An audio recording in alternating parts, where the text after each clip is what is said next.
Alright, we're here with Cubing Curiosities, or whatever I'm gonna call this. This is the Arena Cube Draft. For those of you who aren't aware, this is an event that's currently, I don't know how long it's running, but it's really fun. It is basically a cube draft run on Arena. The entrance is 400 gold, or I believe, how many gems? 4,000 gold, sorry. And I can't remember the gems. You are guaranteed free random cards. Just for competing. It is a phantom draft, so you don't get any of these cards we get.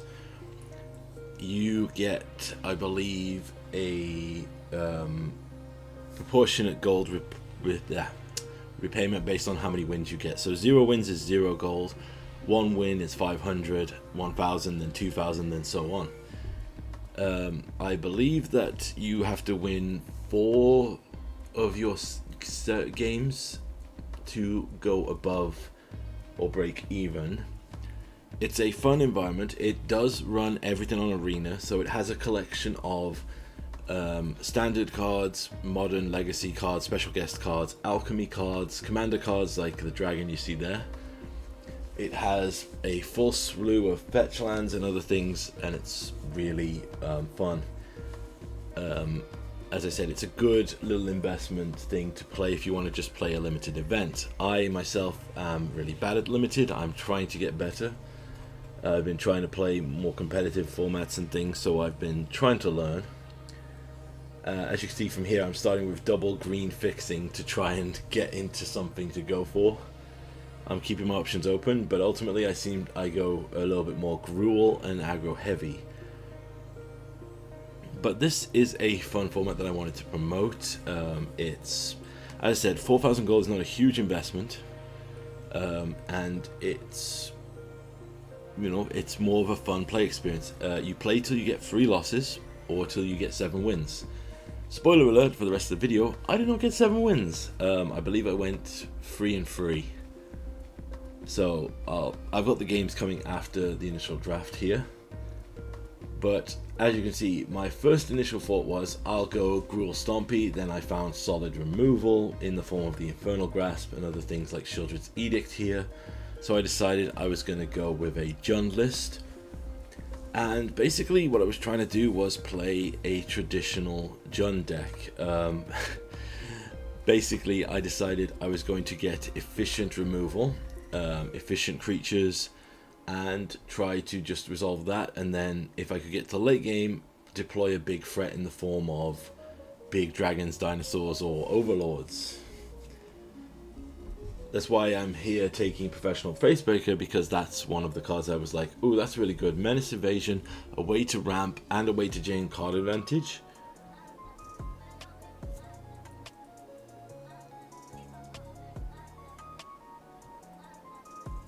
Yeah, if you are going to play this cube and you do not have a extended knowledge of alchemy cards, you are going to have to be doing a lot of reading, because alchemy cards are pretty crazy in this regard. A lot of them are actually really powerful. There are some insane bombs in this. But one thing I did notice from my first cube draft here is, I know that with the Legacy Cube draft on MTGO, a lot of people talk about the insane power of fixing, and that should always be took. Which is why my opening picks were Overlord and Sylvan Caryatid, but I believe that there is a fetch land in every pack. It certainly feels that way in the way we play here. So basically what we did was, when we got to this point where all the colors were gone that I wanted, I just started taking on color fetch lands to try and sort out the deck.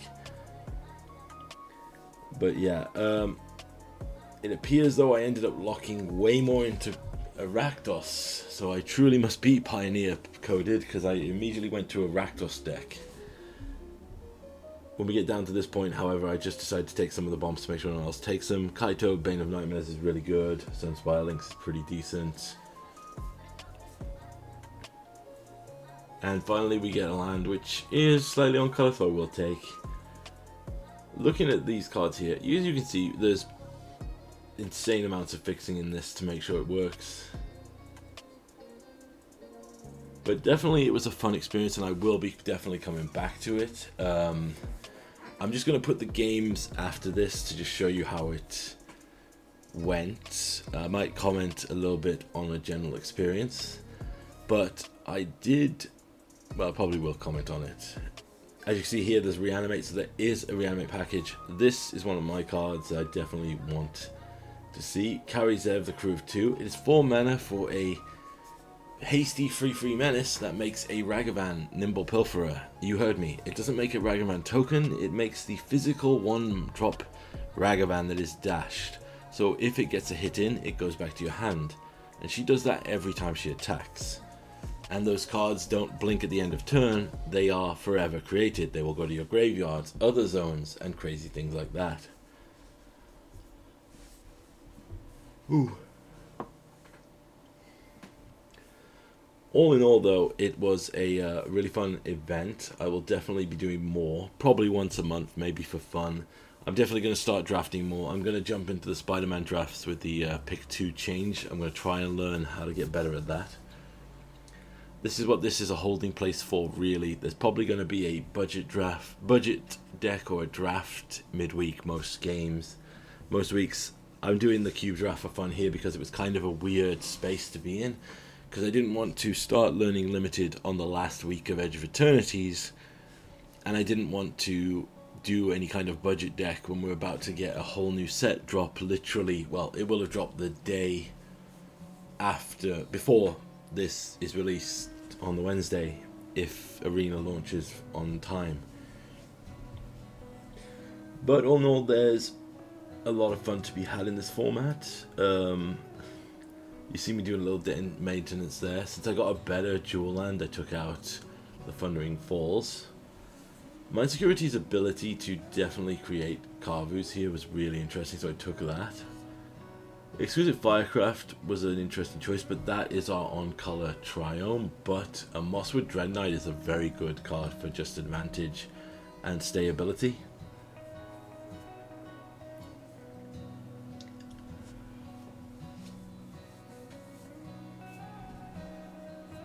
Fear of Missing Out makes sense here. I was looking at the Axebane Ferox, but the Collect Evidence 4, I wasn't sure what that actually was. Is that part of its casting cost, or is that part of its abilities?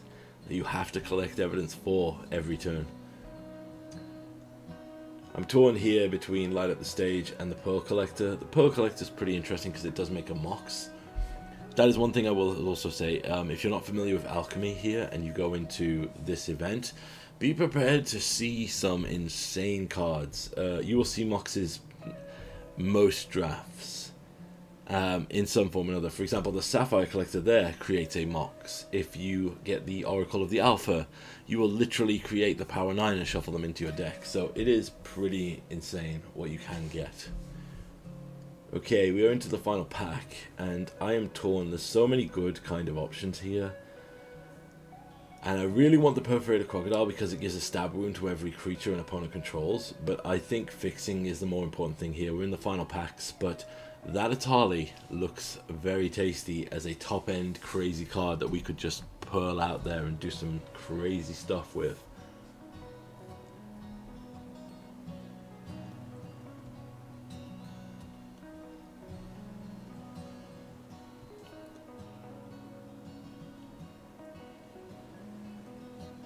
Okay, next pack. There's the Oracle of the Alpha. I didn't take it. Probably should have. It's a really...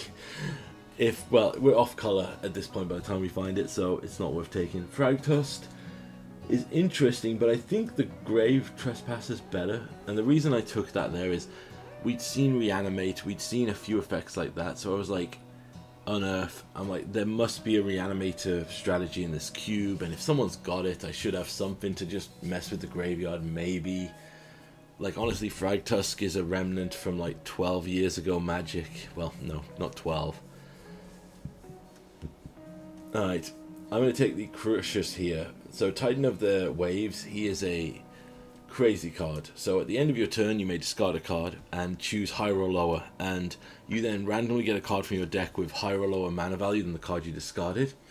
So, if we get him down late game and we discard like a 4-drop, we're guaranteed one of our big 5+ drops to finish the game. So, that's why I've took him. He also makes a treasure, which is pretty good. I end up taking the Shock here instead of the Plasma Bolt. Probably should have took the Plasma Bolt. I take a dork here that I don't end up playing, honestly.